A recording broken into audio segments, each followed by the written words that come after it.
The quiet stillness of Inverness, Florida, was shattered on a humid July evening by the frantic screams of 17-year-old Carlos Hallowell.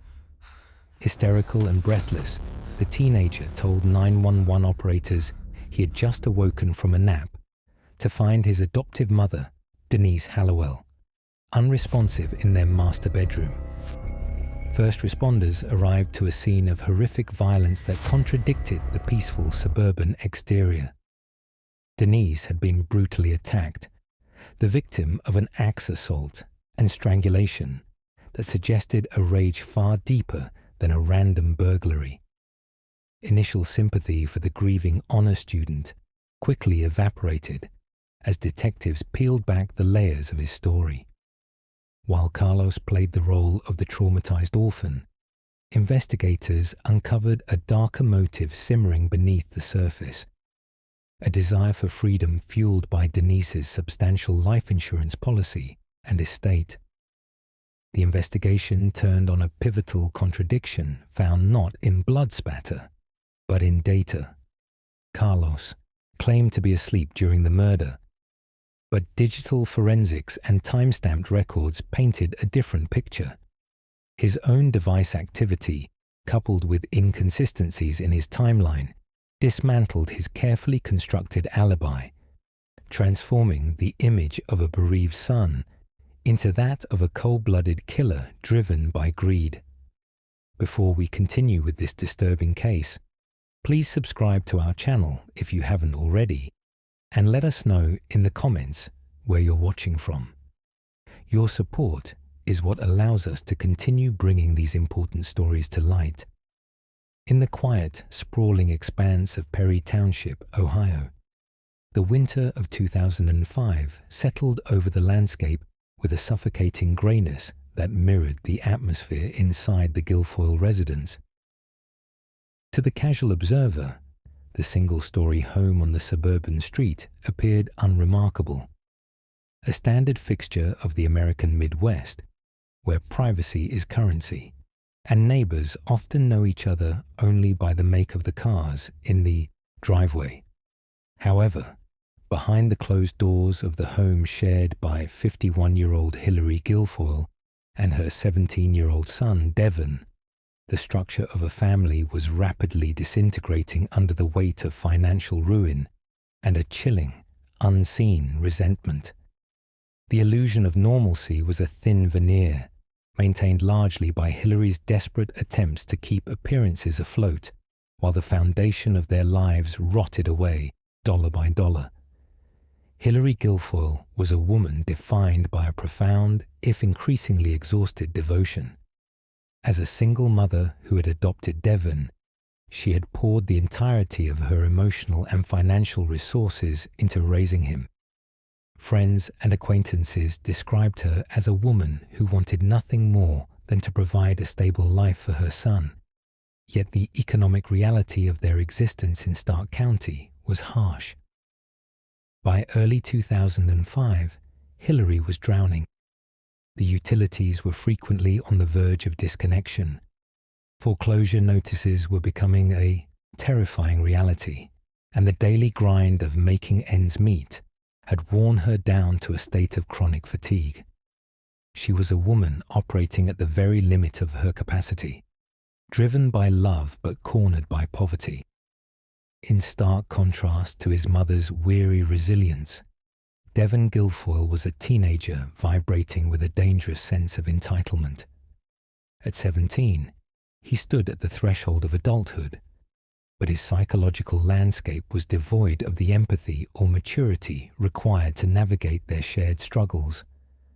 Where a typical teenager might feel frustration or anxiety about a parent's financial hardship, Devon felt only a cold inconvenience. He was not an abused child lashing out in self-defense. He was a young man who had begun to view his mother not as a guardian, but as an obstacle to the lifestyle he believed he deserved. The psychological profile that would later emerge painted a picture of a narcissist in the making, a boy who looked at the sacrifices of his mother and saw only the failures that prevented him from accessing the material world he craved. The friction in the Guilfoyle household was constant, a low-frequency hum of tension that occasionally spiked into arguments, usually centering on money. Devon's desires were immediate and materialistic. He wanted the freedom, the car, the clothes, and the social standing that money could buy, things that Hilary simply could not provide. This deprivation fed a growing resentment in Devon, a dark calculation that began to override the natural bonds of filial love. He did not see the utility bills or the grocery costs. He saw a gatekeeper who was withholding the keys to his freedom. This warped perception was exacerbated by his relationship with a girlfriend, a teenage romance that Devon elevated to the center of his universe. To maintain this relationship and to project the image of the capable provider boyfriend, Devon needed capital. He needed a way to fund the fantasy life he was constructing in his head. A life where he was not the son of a struggling single mom in Perry Township, but a man of means and autonomy. It was within this pressure cooker of adolescent longing and economic desperation that the motive for murder began to crystallize. The catalyst was not a sudden fit of rage, but a cold, transactional realization regarding Hilary's life insurance. In Devon's mind, the equation was simple and horrifyingly pragmatic. Alive, his mother was a source of nagging rules and poverty. Dead, she represented a payout that could solve all his problems instantly. The existence of a life insurance policy turned Hilary from a person into an asset, a terrifying commodification of human life that Devon processed with clinical detachment. He began to do the math, calculating that the death of his mother would not only remove the primary authority figure from his life, but would also liquidate the household's assets into a lump sum that he could claim. The financial motive was compounded by a desire for immediate access to the smaller liquid assets Hilary possessed.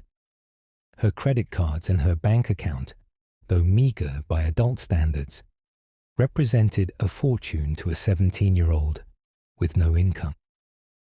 The bank records that would eventually play such a crucial role in dismantling his defense were, at this stage, the object of his obsession. He knew her PIN numbers. He knew the cycle of her paychecks.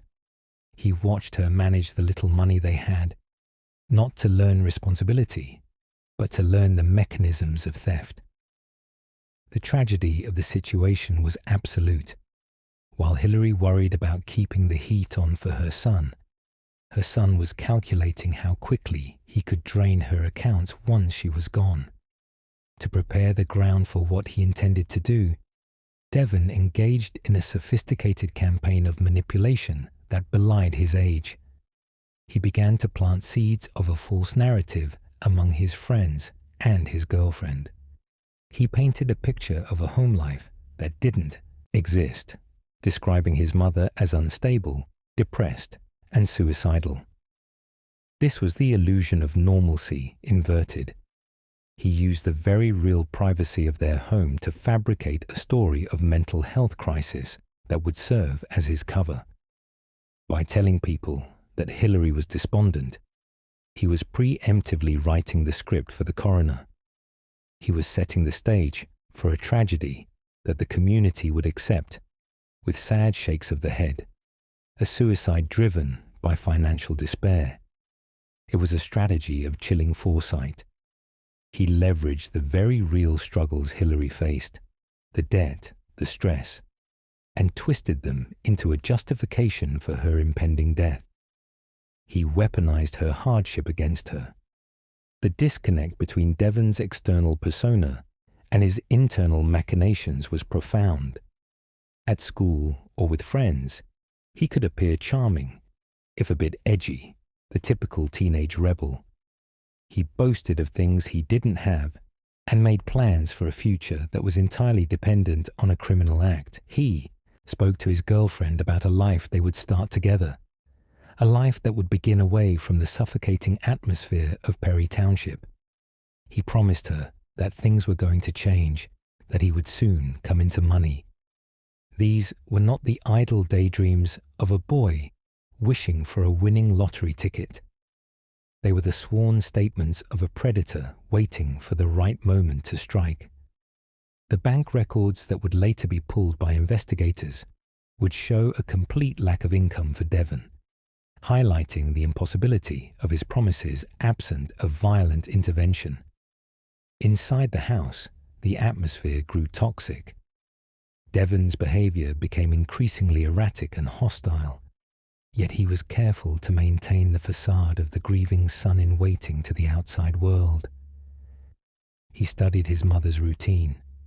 He knew when she would be most vulnerable.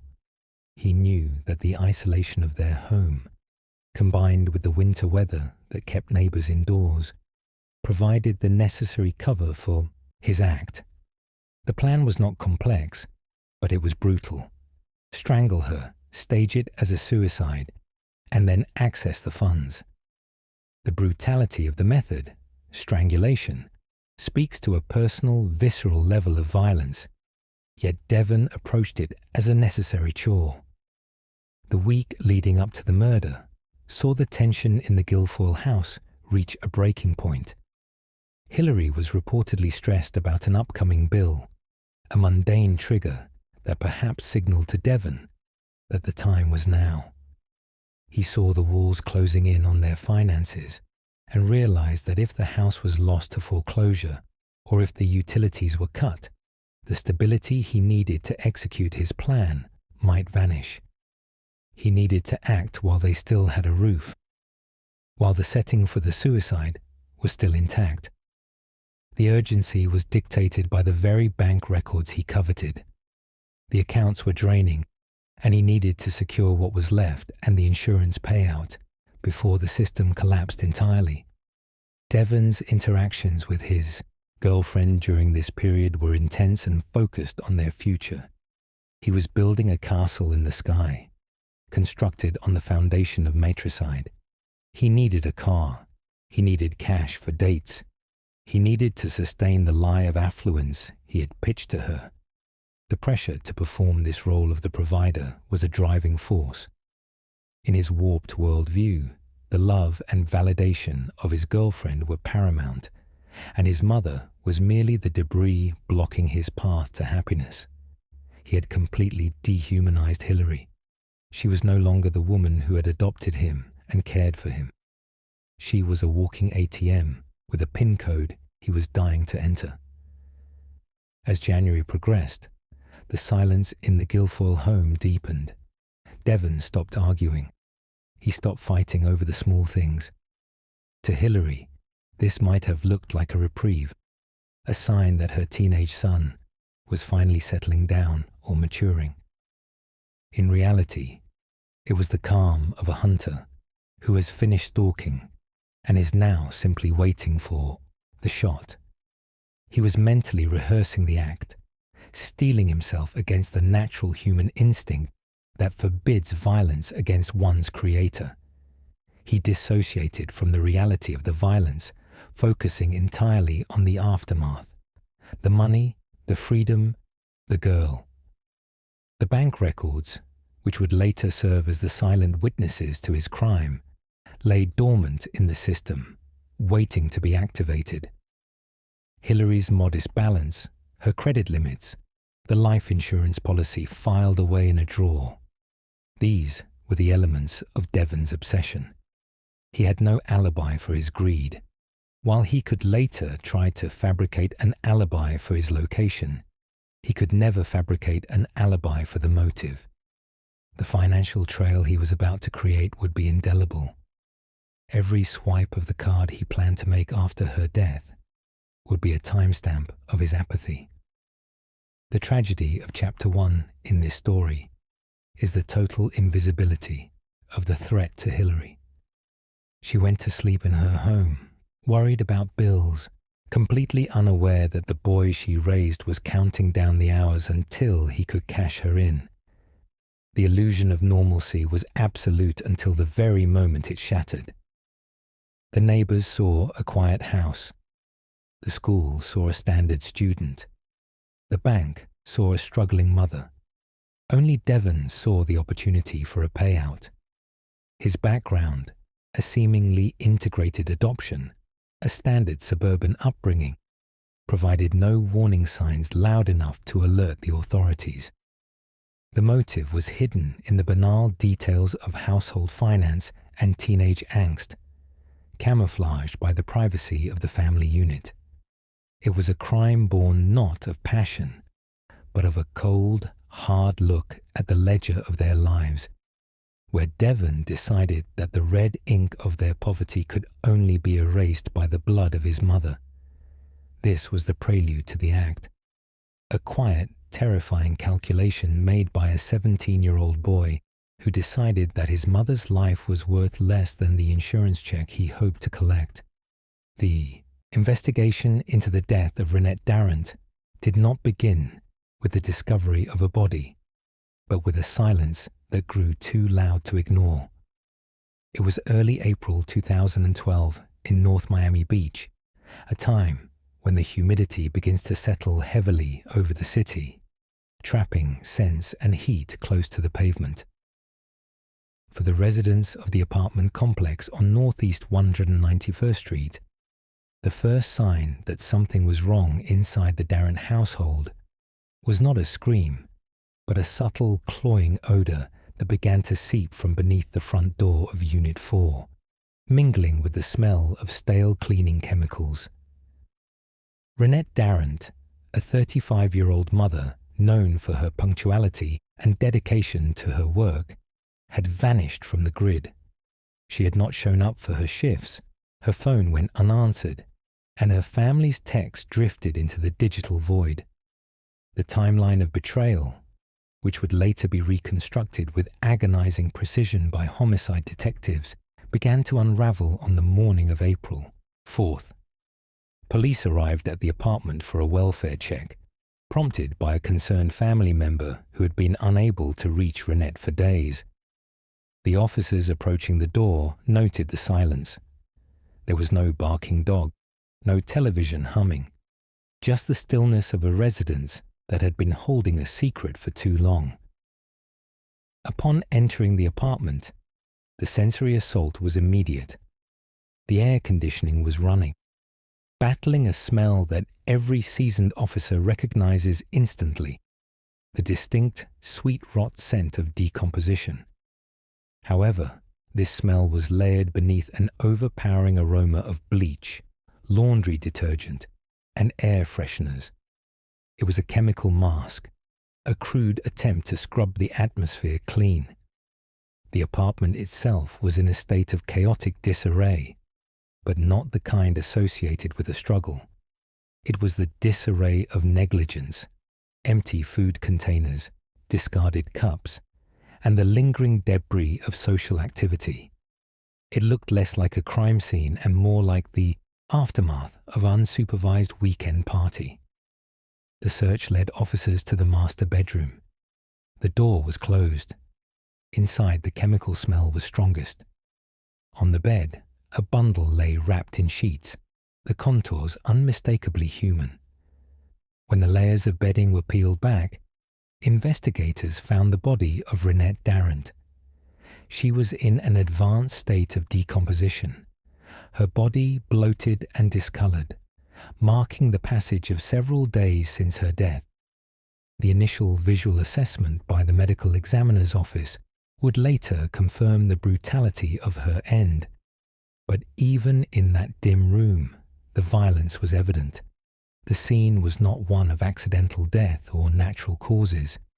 It was a scene of calculated disposal. Homicide detectives from the Miami-Dade Police Department immediately cordoned off the unit. The crime scene technicians began the meticulous process of documenting the apartment, photographing the strange juxtaposition of a decomposing body in the bedroom and a living room that appeared to have hosted a celebration. Evidence markers were placed near empty liquor bottles and fast food wrappers. The dichotomy was jarring. a house of death that had been treated as a playground. The primary person of interest was identified almost immediately. Renette's 16-year-old son, Kit Darrant. He was missing. Also missing was Renette's vehicle and her financial instruments. The investigation quickly pivoted from a static crime scene to a manhunt. To find the son, detectives needed to understand the timeline of the mother's death. They needed to bridge the gap between when Renette was last seen alive and when her body was discovered. This is where the bank records became the silent witnesses that would dismantle any potential alibi Kit Darrant might have concocted.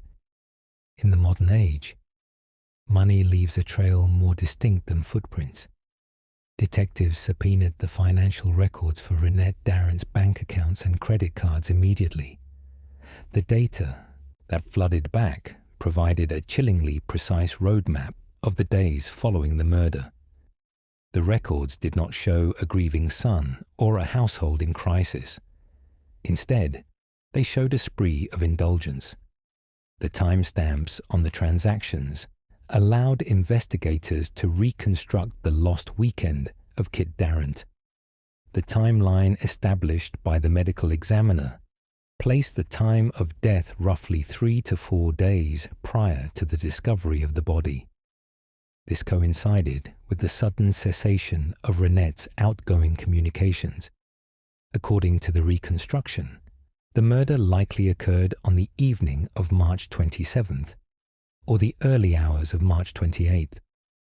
The bank records picked up the narrative almost immediately after her heart stopped beating. The first cluster of transactions appeared at local fast food restaurants and gas stations. These were not erratic, desperate purchases of a fugitive on the run, but the casual spending of a teenager with sudden, unrestricted access to capital. The records showed charges at department stores where electronics and headphones were purchased. There were withdrawals from ATMs in the vicinity of the apartment complex. The digital footprint was brazen. It suggested that the perpetrator felt no immediate fear of capture, operating under the delusion that the crime could be concealed indefinitely. As detectives analyzed the transaction logs, a disturbing picture emerged. The location data from the card usage indicated that Kit Darrant had not fled the state or even the city. He had stayed in the apartment. He had been living with the corpse of his mother. The alibi of absence, the idea that perhaps he had been kidnapped or was missing along with his mother, was shattered by the surveillance footage pulled from the locations on the bank statements. At an ATM drive-through, grainy video captured the family vehicle, a Ford Explorer. Behind the wheel was not Renette, but a young male matching Kit's description. He was calm, leaning out to retrieve cash funded by the woman decomposing in the bedroom back home. At a retail store, security cameras caught him browsing aisles, purchasing items that would later be found scattered around the living room. The bank records were destroying the possibility of innocence with every line item. They proved opportunity. They proved possession of the victim's property. And most damningly, they proved a complete lack of duress. The investigation deepened as friends of Kit Darrant were interviewed. These interviews provided the context to the bank records. The teenagers, some of whom were minors, described a series of parties held at the Darrant apartment over the weekend. They spoke of a Project X atmosphere, a reference to a film about a chaotic house party, where Kit played the role of the benevolent host. He supplied food, alcohol, and marijuana, all funded by the cards detectives were now tracking. The witnesses described a strange smell in the apartment. When asked about it, Kit had dismissed it, blaming it on the laundry or garbage. He had used copious amounts of incense and bleach to mask the odor. The level of cognitive dissonance required to host a party while one's mother lay dead in the next room is significant. suggesting a profound detachment from reality or a sociopathic ability to compartmentalize. The bank records corroborated the witness statements. The times the food was ordered matched the times the guests were present. The financial trail was not just a list of purchases. It was a guest list and a timeline of the macabre celebration. The autopsy report arrived, adding clinical horror to the timeline. The medical examiner determined that Renette Darrant had been strangled. The physical evidence on her neck, petechial hemorrhaging and bruising, consistent with a rear naked choke, a hold often seen in mixed martial arts. But the violence had not ended there. The autopsy revealed multiple stab wounds, inflicted after the strangulation process had begun or completed. This overkill, a term used in criminal profiling, indicated a deep-seated rage. It was not enough to kill her. The perpetrator felt the need to ensure death with a redundant, intimate violence. The wounds were personal. As the manhunt intensified, the bank records provided a live feed of Kit's movements. On April 4th, the day the body was found, the card activity spiked and then moved geographically. He was on the move. The Miami-Dade police issued a bolo, "Be on the lookout," for the Ford Explorer. The digital leash of the credit card transactions led officers to the Opa-locka area. The arrest, when it came, was anticlimactic in its violence, but heavy with resignation. Officers spotted the vehicle. Kit Darrant was taken into custody without a shootout. He was brought to the Homicide Bureau, a 16-year-old boy who had crossed a threshold from which there is no return. The interrogation room became the final setting for the collision between the boy's narrative and the hard facts collected by the detectives. Faced with the overwhelming evidence, the body in his room, the witness statements from the partygoers, the surveillance footage, and the undeniable trail of the bank records, Kit Darrant's defenses crumbled. He waived his Miranda rights. The story he told detectives was one of simmering domestic conflict that boiled over into matricide. The motive was banal in its teenage nature, but horrific in its escalation. They had argued. She had scolded him for staying out late, for his grades, for the typical infractions of adolescence. She had threatened to send him to a boot camp or a boarding school for troubled youth. To Kit Darrant, this restriction on his freedom was a death sentence for his social life. In a warped calculation, he decided that the removal of the obstacle, his mother, was the only path to autonomy. He described the night of the murder with a detachment that chilled the investigators. He recounted entering her room. He described the physical struggle. He admitted to applying the chokehold. He detailed the moment he realized she was still alive, or perhaps just feared she was, and went to the kitchen to retrieve a large knife. He returned to the bedroom and stabbed her, counting the strikes. The insurance in his mind wasn't a policy payout, but the assurance of her death. But the confession went further. He explained the days that followed. He admitted to cleaning the body, wrapping her in sheets, and attempting to scrub the blood from the carpet. He spoke of his desire to just live, which in his mind meant funding a lifestyle of parties and consumption using her money. The bank records, which he had created with every swipe of the card, were the receipts of his temporary freedom. He had planned to perhaps dispose of the body later, maybe stage a disappearance, but the inertia of his new freedom kept him in the apartment, partying while the clock ticked down. The insurance money angle, often speculated by the media, was less about a life insurance policy and more about the immediate liquidation of her assets. He viewed her bank accounts as his inheritance, accessible immediately upon her removal. He had effectively cashed in her life for a weekend of rebellion. The clinical precision of the investigation revealed that Kit had not just killed his mother. He had attempted to replace her existence with his own desires.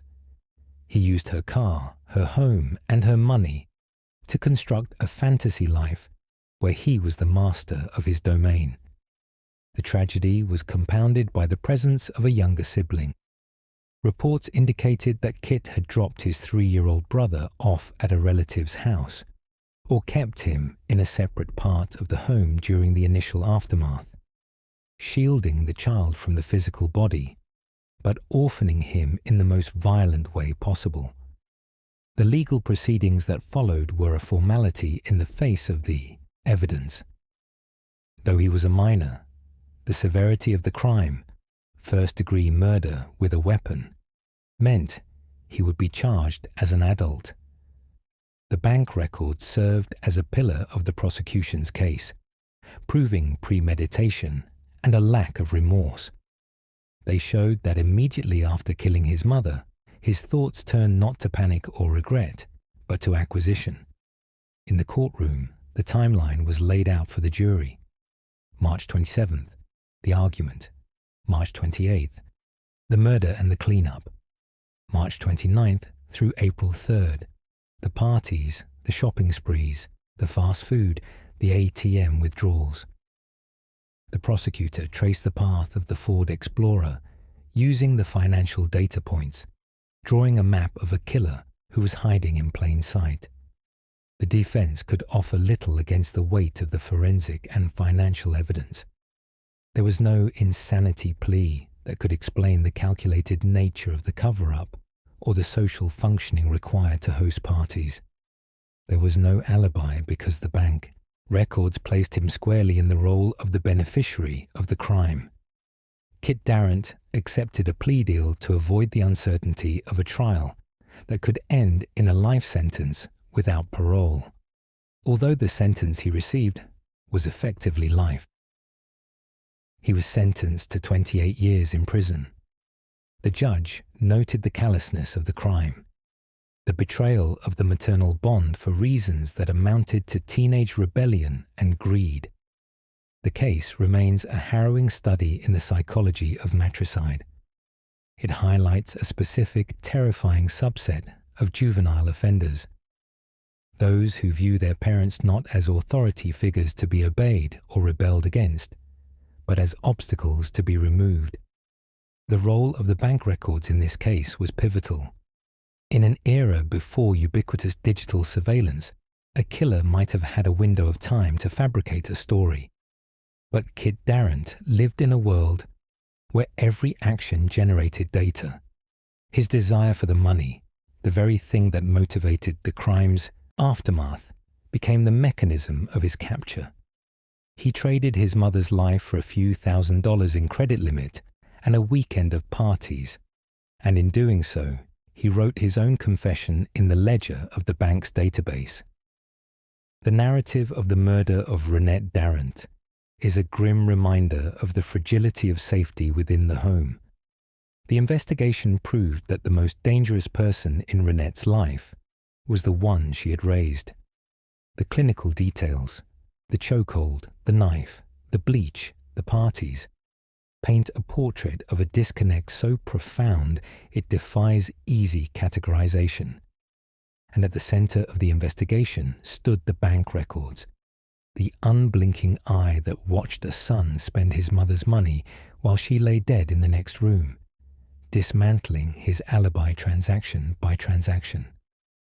The timeline of betrayal was complete, etched in digital ink, a permanent record of a family destroyed for the price of a weekend's indulgence. The timeline of Devon Guilford's constructed reality began to disintegrate not under the pressure of interrogation, but through the silent, irrefutable testimony of the digital ledger. While Devon sat in the interview room weaving a narrative of a botched robbery and a terrified discovery of his mother's body, the servers at the Eaton County precinct were already receiving data that painted a starkly different picture. The digital witness had arrived, and it spoke in the binary language of timestamps and transaction coordinates. The linchpin of the prosecution's case, managed with methodical sharpness by Eaton County prosecutor Doug Lloyd, was the discrepancy between Devon's mouth and his money.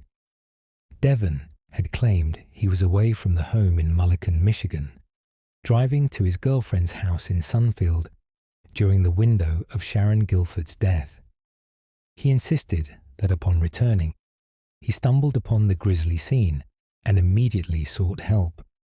However, the financial record subpoenaed from Sharon's credit union told a story of cold, predatory calculation.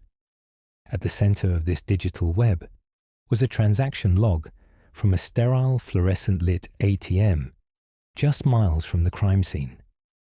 The bank records flagged a withdrawal made using Sharon Guilford's debit card. The timestamp read 11:32 p.m. This was a critical rupture in the alibi. According to the forensic timeline established by the medical examiner, Sharon was likely already dead or in the immediate throes of the fatal assault at that hour. For Devon to have used the card, he had to have taken it from his mother's purse, a purse that was found in the house, not on her person, after the violence had commenced. The surveillance footage corroborating the bank record was devastating in its banality. It did not show a panicked son fleeing a crime scene or a boy in shock.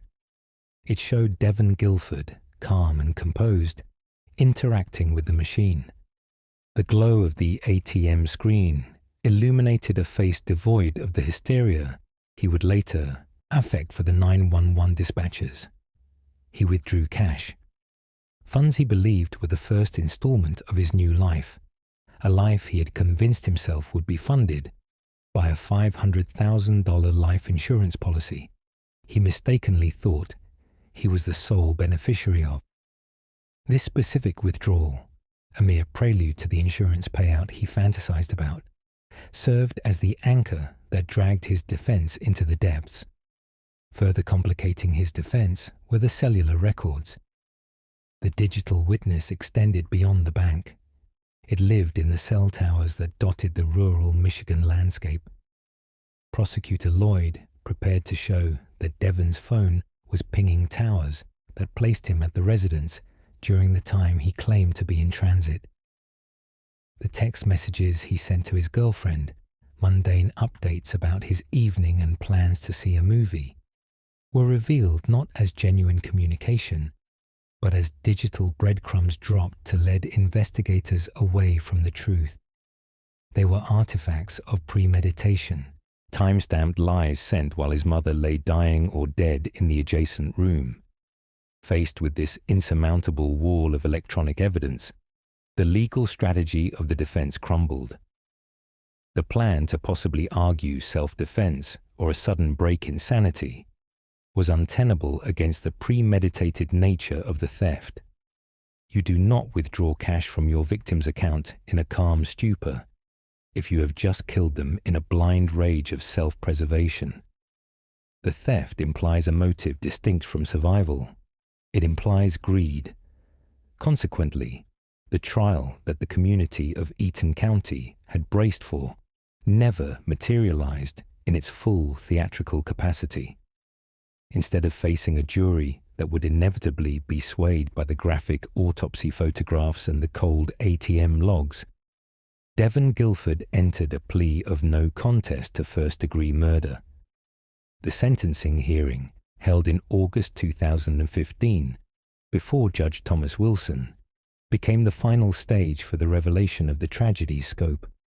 The courtroom was a study in contrasts, the sterile wood-panelled authority of the law versus the raw, sobbing grief of Sharon Guilford's family.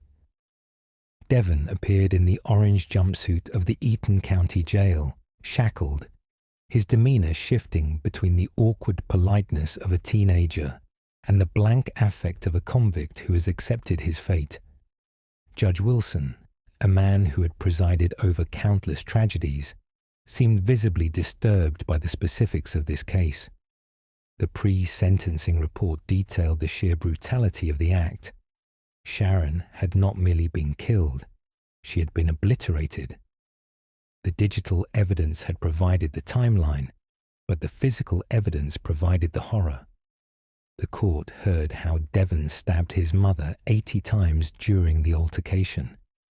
The discrepancy between the boy who posted Minecraft videos on YouTube and the individual who could inflict such prolonged violence was a focal point of the proceedings. When given the opportunity to speak, Devon's statement was a jarring mixture of apology and detachment. He stood before the bench, his voice steady, offering words that seemed to skim the surface of the event without diving into the moral abyss he had created. "I'm sorry for what I did," he said, the words hanging in the air, insufficient to bridge the gap between his actions and the loss of a mother, a sister, and a friend. He spoke of missing his mother, a sentiment that clashed violently with the image of him at the ATM, draining her account while her body cooled.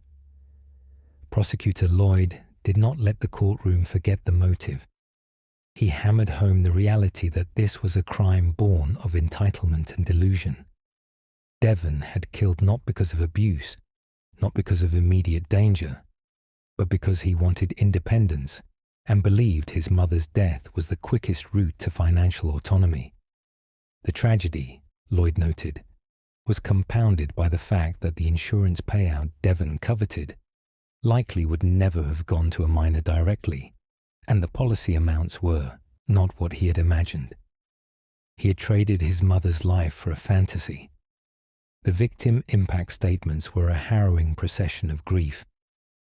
Family members struggled to reconcile the boy they knew, the 17-year-old who loved video games and his girlfriend, with the murderer sitting at the defense table. They spoke of Sharon's love for her children, her struggles, and the ultimate betrayal of being taken out of this world by the person she had brought into it. The pain was palpable, a heavy fog that settled over the gallery, broken only by the sound of stifled weeping. Judge Wilson's sentencing was delivered with the clinical finality that the law demands. In Michigan, a conviction for first-degree murder carries a mandatory sentence, but the age of the defendant required a judicial review compliant with the Miller v. Alabama rulings regarding juveniles. However, the sheer viciousness of the crime left little room for leniency in Wilson's eyes. He noted the predator-like behavior exhibited in the aftermath, the cleaning of the scene, the disposal of the body, and crucially, the immediate financial exploitation of the victim. This was not a snap decision, Judge Wilson remarked, looking down at the teenager. This was a series of choices. The gavel came down with the weight of a life term. Devon Guilford was sentenced to life in prison without the possibility of parole. The sentence meant that the 17-year-old would die within the confines of the Michigan Department of Corrections. There would be no second chance, no opportunity to spend the insurance money, no future with the girlfriend he had tried to impress.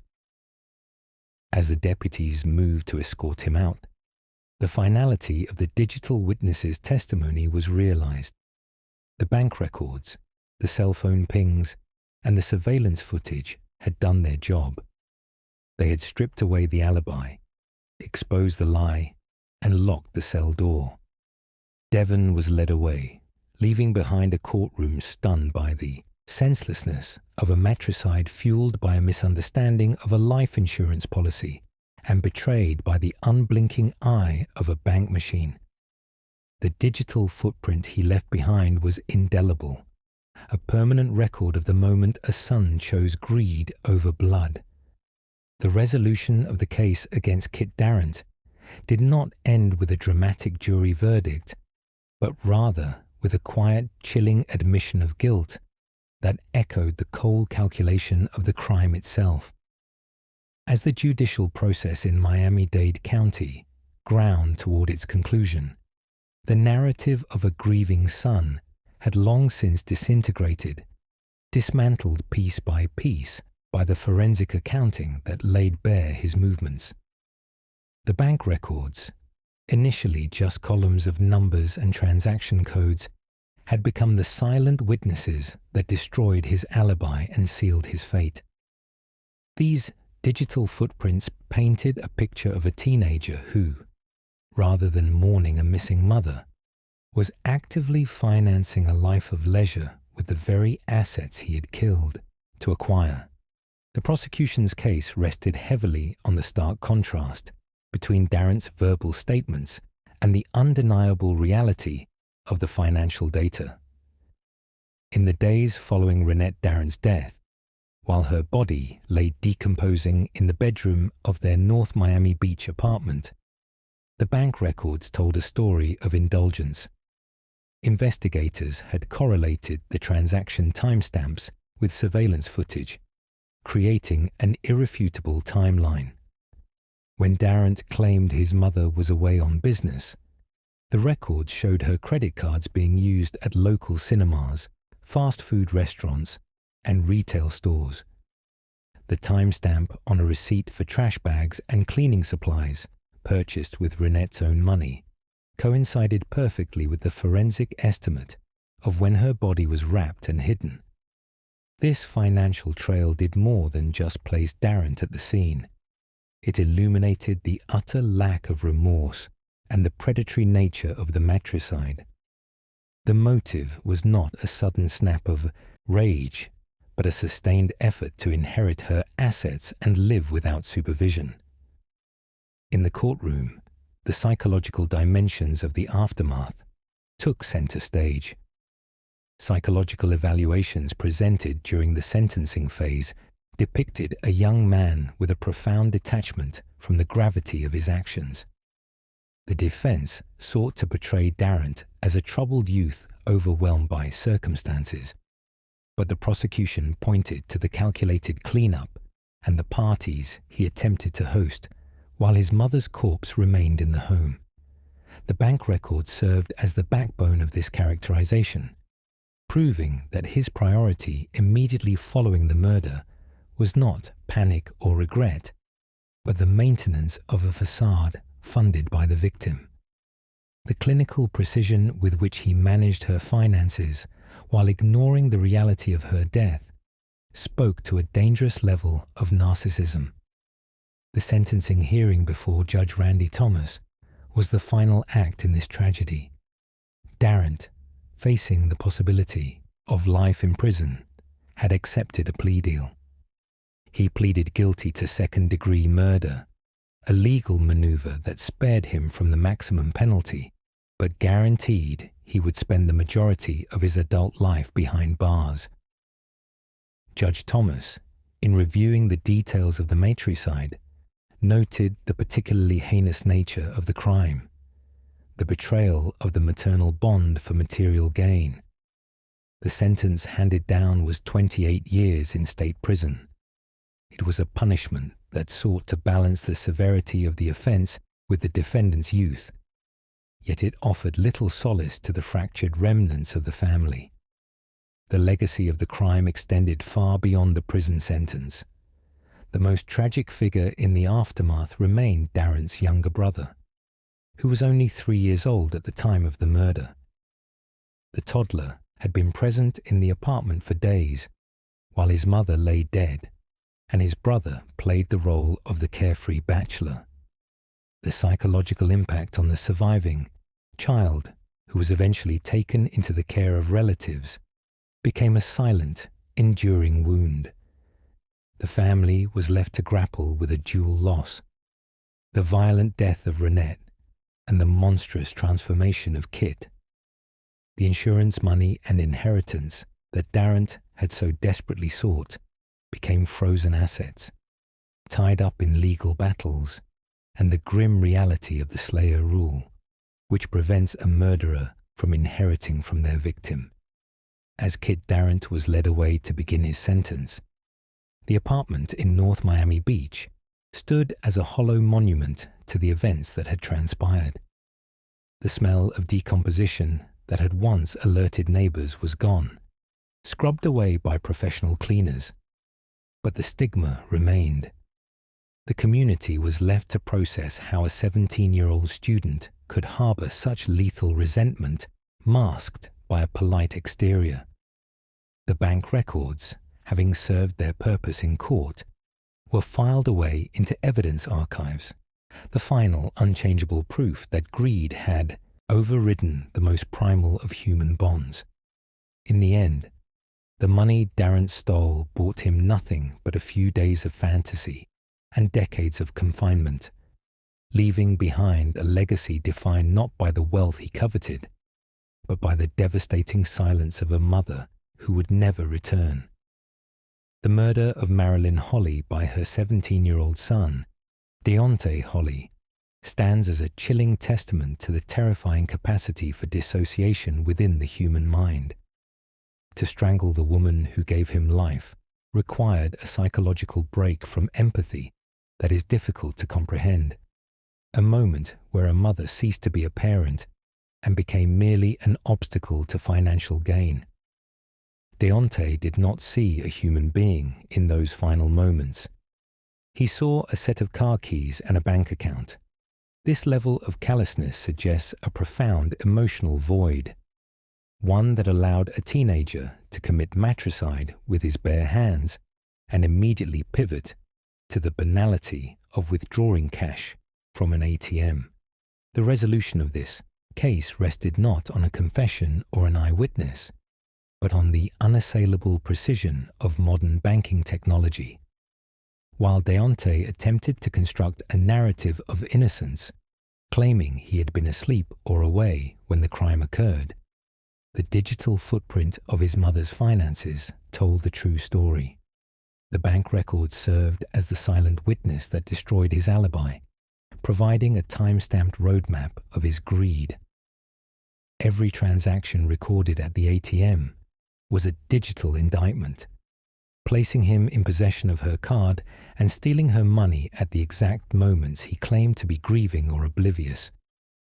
These immutable data points cut through the fog of his deception, ensuring that the timeline of the murder was anchored in absolute fact rather than juvenile fabrication. Ultimately, the tragedy leaves behind a permanent scar on the community and the surviving family members. There is no victory in the life sentence handed down to Deontay Holly, only the grim finality of two lives, effectively ended, one buried and one confined to a prison cell. The case serves as a stark reminder of how quickly potential can curdle into violence when driven by avarice. Marilyn Holly is gone, leaving a void that no insurance payout or court verdict can ever fill, while her son remains as a cautionary example of a life consumed by a singular, fatal choice.